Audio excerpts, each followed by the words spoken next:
Eu tô para comentar sobre isso há algum tempo, mas agora, depois dos acontecimentos recentes, de tantas especulações e teorias, me parece certo. O Sanji vai despertar o Haki do Rei. É inevitável.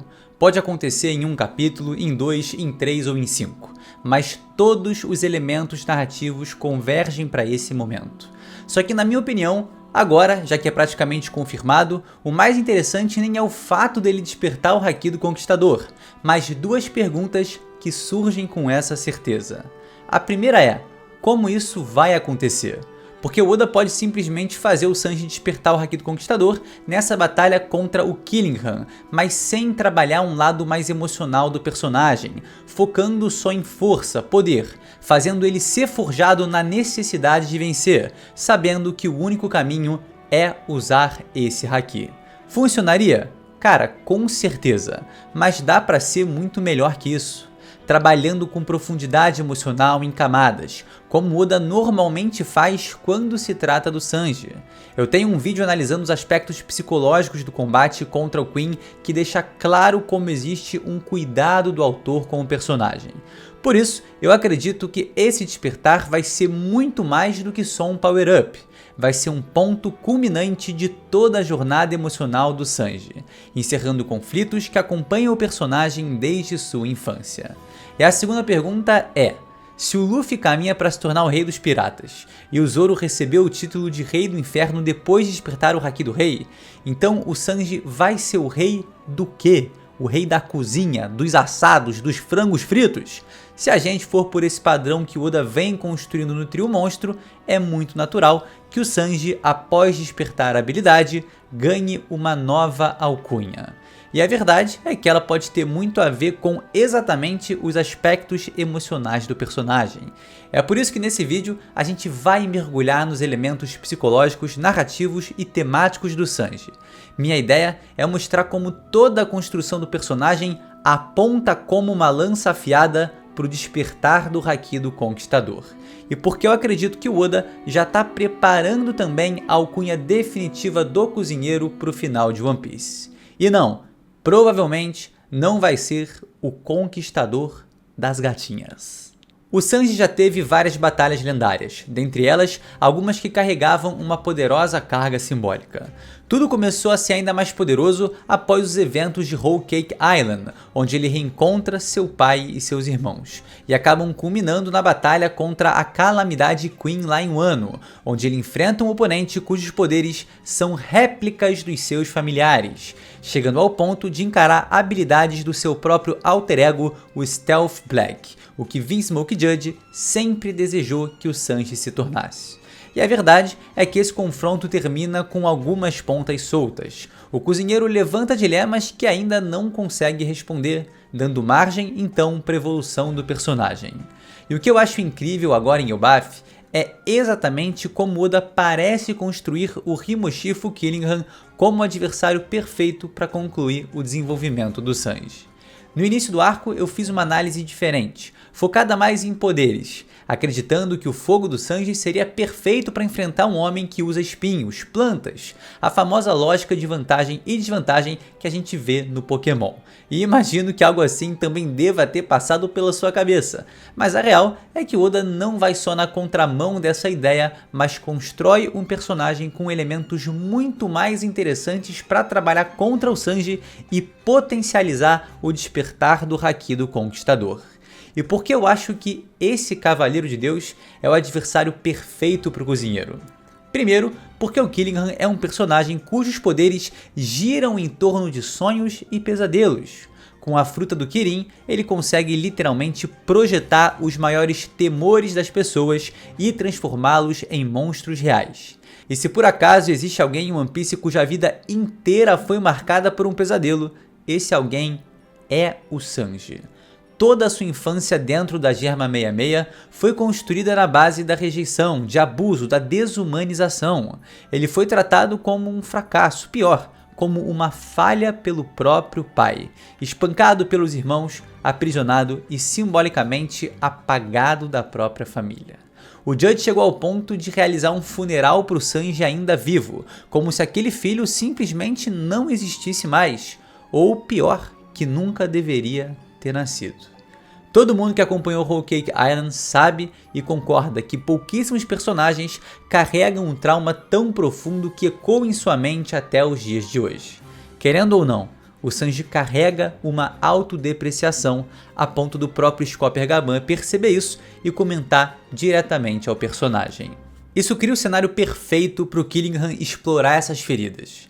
Se seus poderes materializam pesadelos, ele pode trazer à vida os irmãos do Sanji, o próprio Judge, em uma versão superdimensionada, demonizados, ainda mais monstruosos do que já são devido à distorção que eles causaram na percepção do Sanji através dos traumas. Então aqui já é apresentado um diferencial em relação à luta contra o Queen. Enquanto naquela ocasião ele enfrenta um oponente cujos poderes são réplicas dos seus familiares, nessa agora ele vai lutar literalmente contra a imagem distorcida dos seus irmãos e pai da maneira que ele próprio visualiza, e é pior do que se fossem eles próprios. O Sanji não vai enfrentar pessoas reais, e sim a forma como seu trauma as preservou dentro da própria mente. Essas versões elas vão concentrar tudo o que ele sentiu de medo, humilhação e impotência durante tantos anos. Memórias traumáticas, elas não preservam as pessoas como elas de fato são, elas amplificam aquilo que mais nos feriu. O resultado é uma imagem completamente desproporcional e muito mais aterrorizante do que a pessoa real, por mais demoníaca e monstruosa que ela possa ser.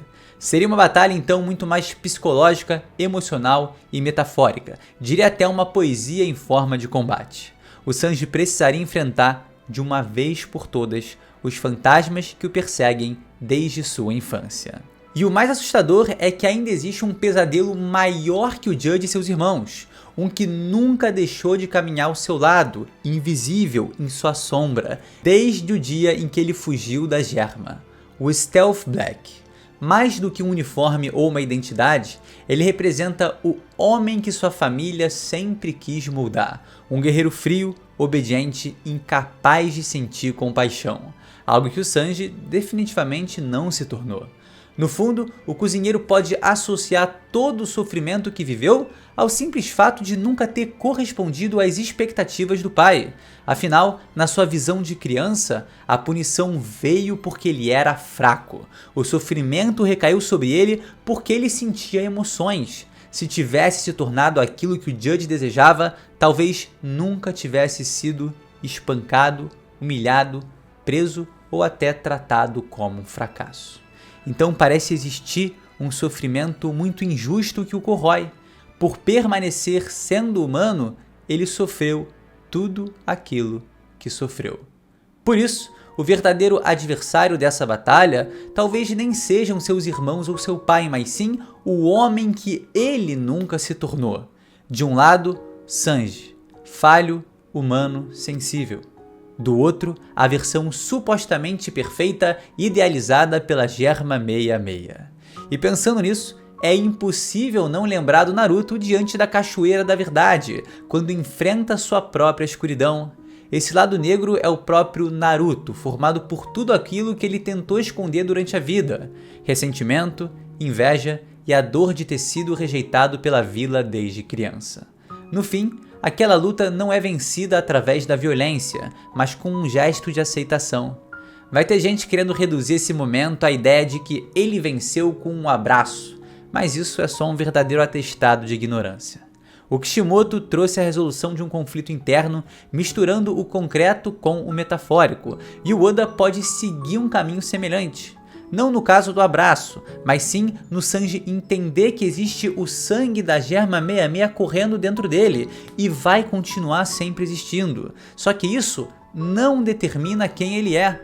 Seu sangue pode vir do Judge, mas o seu caráter não. Assim como no caso do Shanks, existe uma diferença clara entre origem e identidade.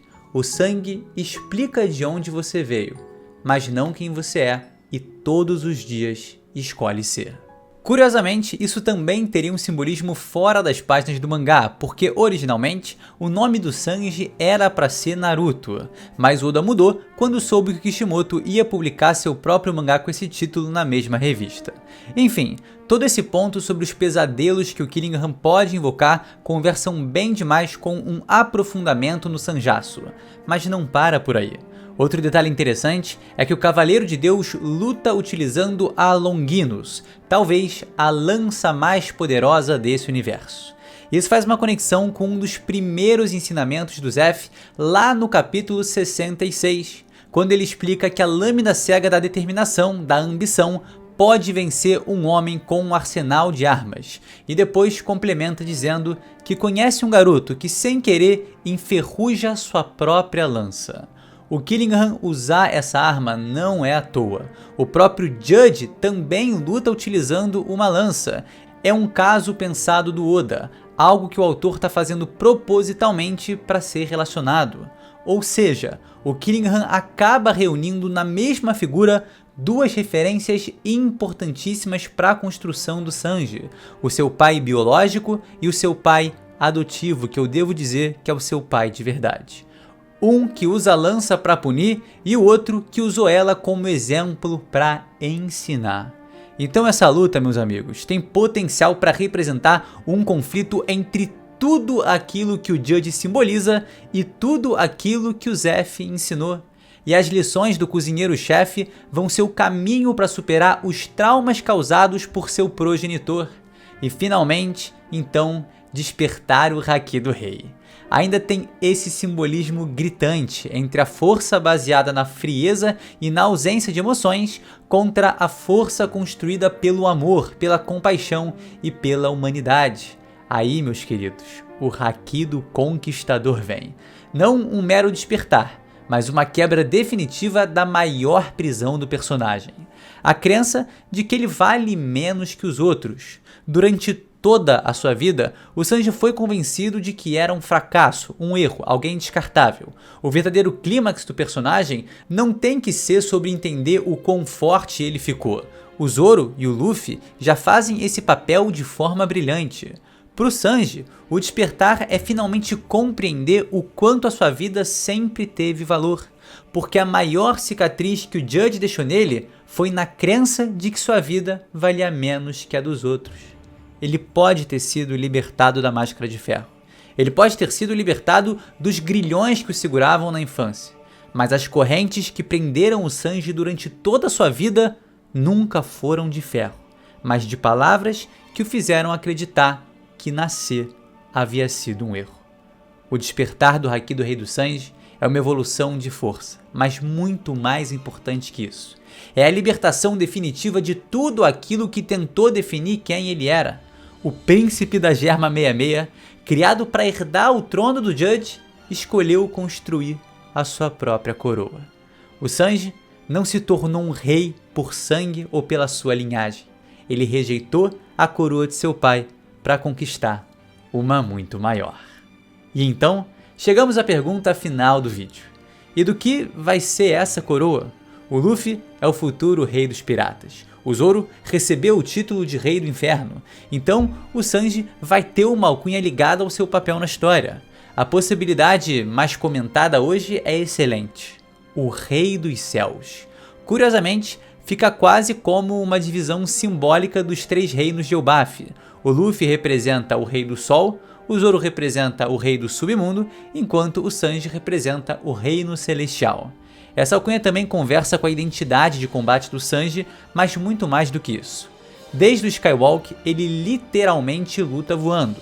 Além disso, existe mais um detalhe importantíssimo sobre o seu passado que eu reservei até agora só para trazer nesse momento. Enquanto todas as figuras masculinas da infância do Sanji representam dor, abandono e trauma, existe uma única pessoa que simboliza exatamente o oposto: a sua mãe. Foi Sora quem lutou para preservar a humanidade do filho. Quem mostrou, ainda que por pouco tempo, mas de maneira definitiva, que emoções não eram uma fraqueza, mas aquilo que o tornava verdadeiramente especial. Ela é a luz na infância sombria do Sanji. E seu nome, Sora, em japonês, significa exatamente céu.